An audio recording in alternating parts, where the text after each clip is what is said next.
Chers amis, quel bonheur de vous retrouver en ces jours.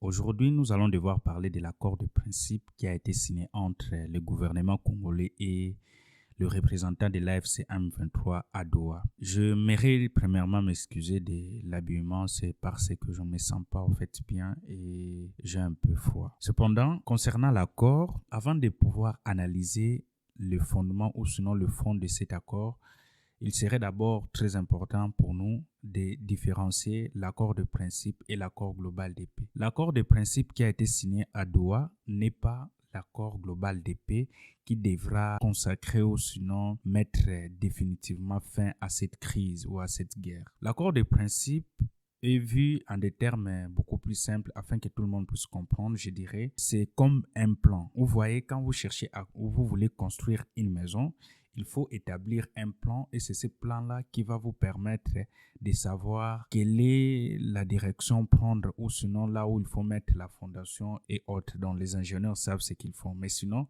vous voyez un peu l'idée générale. Le plan permet à ce que tout le monde puisse savoir qu'est-ce qu'on fait ou sinon quelle est la route qu'on va prendre pour aboutir à la mission finale. Et ici, pour construire en fait la maison. Et cette maison-là, ici, je dirais, c'est la paix qui est recherchée. Donc, le but, ça sera la paix globale. Alors, l'accord de principe qui a été signé, qui est en train de baliser un peu le chemin vers cette paix, a eu à contenir 7 points essentiels. Et dans les 7 points, il y a premièrement les principes généraux qui ont été annoncés au point numéro 1, qui permet à ce qu'on puisse réaffirmer tous les processus qui ont été conclus ou sinon qui ont été amorcés jusqu'à présent afin que ces processus-là puissent aboutir ou sinon contribuer à la paix qui est recherchée jusqu'ici. Et c'est par là où on parle de l'accord ou sinon des déclarations communes qui ont été signées entre le gouvernement congolais et l'AFC M23 en avril passé. Le deuxième point étant celui du cessez-le-feu permanent qui a été annoncé. C'est-à-dire qu'à partir de cet accord de principe, plus aucune partie ne doit envoyer ses troupes ou sinon attaquer les belligérants. À partir de cet instant, que ce soit du côté du gouvernement, que ce soit du côté de l'AFC, aucune des parties n'a encore le droit de prendre les armes afin de chercher à récupérer ou sinon à reconquérir une partie du territoire national. Le troisième point étant celui des mesures de confiance. Dans les mesures de confiance, les points essentiels qui a été annoncé, c'est celui de la libération des prisonniers des deux côtés. C'est-à-dire que à partir de ces mécanismes de principe, les parties doivent s'engager à libérer, je crois bien, un certain nombre de prisonniers de part et d'autre afin d'installer un certain climat d'apaisement des deux côtés afin que ces climats d'apaisement puissent contribuer à l'avancement ou sinon à l'accomplissement du processus final qui est la signature globale de l'accord de paix. Le quatrième point étant la restauration de l'autorité de l'État sur l'ensemble du territoire national. Et quand je parle du territoire national, je vois ici territoire qui nous a été confié ou sinon qu'on a eu à hériter de l'indépendance de 1960. Alors ceci donne de l'assurance surtout pour nous les Congolais afin de ne plus craindre le fait pour nous de voir la balkanisation en approche. C'est-à-dire que cette restauration de l'autorité de l'État sur l'ensemble du territoire national permet à ce qu'aujourd'hui on puisse se dire qu'il n'y aura pas de balkanisation et qu'il n'y aura pas une partie du territoire congolais qui sera contrôlé ou sinon détaché de l'ensemble du territoire. Les cinquième point étant le retour des réfugiés. Ce point est très important aussi parce que plusieurs personnes ont eu à souffrir vraiment de cette guerre et cela va permettre à ce que la paix puisse revenir et que les réfugiés où les déplacés de guerre puissent revenir dans leurs lieux d'origine. Et cela sera mis en place par le gouvernement congolais qui va collaborer aussi avec les pays où se trouvent certains réfugiés congolais et aussi le Haut Commissariat des Nations Unies qui va œuvrer afin que ces gens-là puissent retourner de manière digne à leur lieu d'origine et d'y vivre un peu comme ils y vivaient avant. Les sixième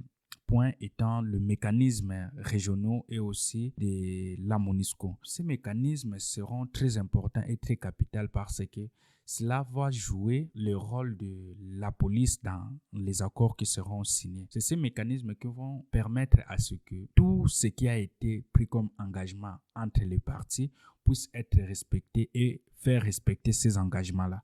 De sorte que, à travers cette mesure de police ou sinon ces mécanismes de police, que nous puissions nous diriger vers la paix globale qui est recherchée. Le septième point, et c'est le point le plus important qui va en fait consacrer l'ensemble de ces processus qui a été amorcé par tous les accords et processus amorcés en amont, c'est l'accord de paix. Et c'est ce qui est en fait recherché ici. L'accord de paix en soi contient plusieurs points importants parce que cela retrace aussi le calendrier qui va suivre la suite du processus. Et pour cela, je crois qu'il est très important que je puisse lire certains points capitaux afin que vous puissiez comprendre et avoir un peu une idée large de la suite des événements. Alors, je vais devoir lire les sous-points que j'ai relevés dans le septième point qui est l'accord de paix. Les parties s'engagent à mettre en œuvre les dispositions de la présente déclaration de principe immédiatement après sa signature et au plus tard le 29 juillet 2025. C'est-à-dire que à partir de cet accord de principe qui a été signé aujourd'hui, toutes les parties s'engagent à ce que les dispositions qui ont été prises, les dispositions que j'ai annoncées en amont, puissent être mises en œuvre et que ces dispositions-là puissent bénéficier de l'appui comme le mécanisme, la création du mécanisme qui est déjà annoncé au point 6, puisse être mis au plus tard le 29 juillet. Donc, à partir d'aujourd'hui, à partir de la signature jusqu'au 29 juillet, toutes les mesures de police doivent être mises en place, que ce soit les mesures de confiance et les dispositifs pour permettre le retour ou sinon le début de retour des réfugiés et autres. Et l'autre point que je relevais dans le septième point, c'est que les parties conviennent d'ouvrir les négociations directes immédiatement après la mise en œuvre des engagements contenus dans la présente déclaration de principe en vue de lancer les discussions sur un accord de paix au plus tard le 8 août 2025. Ces négociations s'inscriront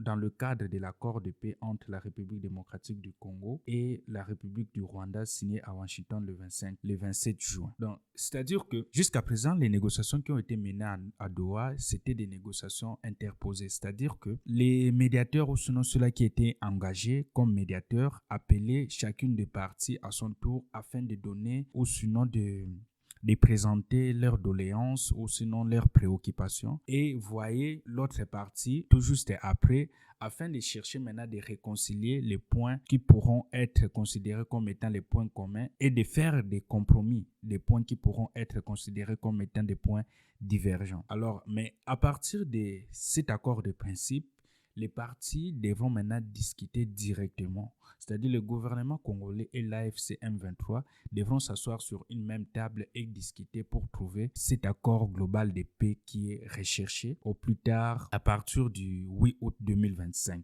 Et le dernier point que j'ai à relever dans le point 7, c'est celui-ci. Les parties s'engagent à mener les négociations d'un accord de paix global dans un esprit de responsabilité, de coopération et de compromis pour un objectif de parvenir à un consensus et de signer l'accord de paix au plus tard le 17 août. Donc si on comprend bien, il y a un calendrier qui a été bien établi et dans lequel les deux parties ont convenu. Le premier calendrier, la première date importante, c'est celui du 28 juillet. Cette date permet à ce que toutes les dispositions qui ont été annoncées préalablement puissent être mises en place afin qu'au plus tard le 8 août, toutes les parties puissent se mettre sur une même table pour conclure un accord final au plus tard le 17 août 2025. C'est un peu ça l'esprit global de cet accord de principe qui a été évoqué. Mais à la fin, ils ont eu à remercier les Qatar qui a eu à faciliter cet accord de principe et qui continuent à travailler afin que nous puissions obtenir un accord global. Ils ont eu aussi à remercier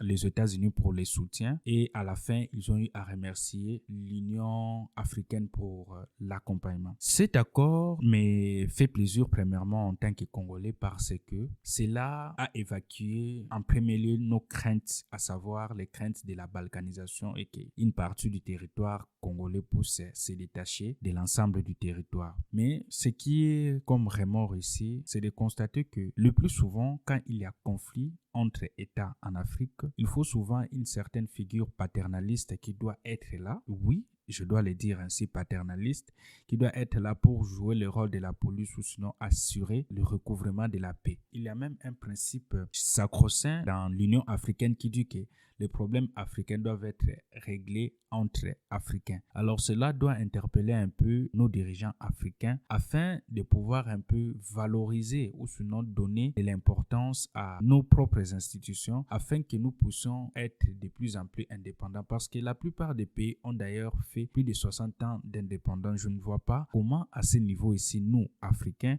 nous puissions être incapables de résoudre nos différends entre nous et en Afrique. C'était ça mon intervention sur cet accord et je vous dis à très bientôt. Merci beaucoup.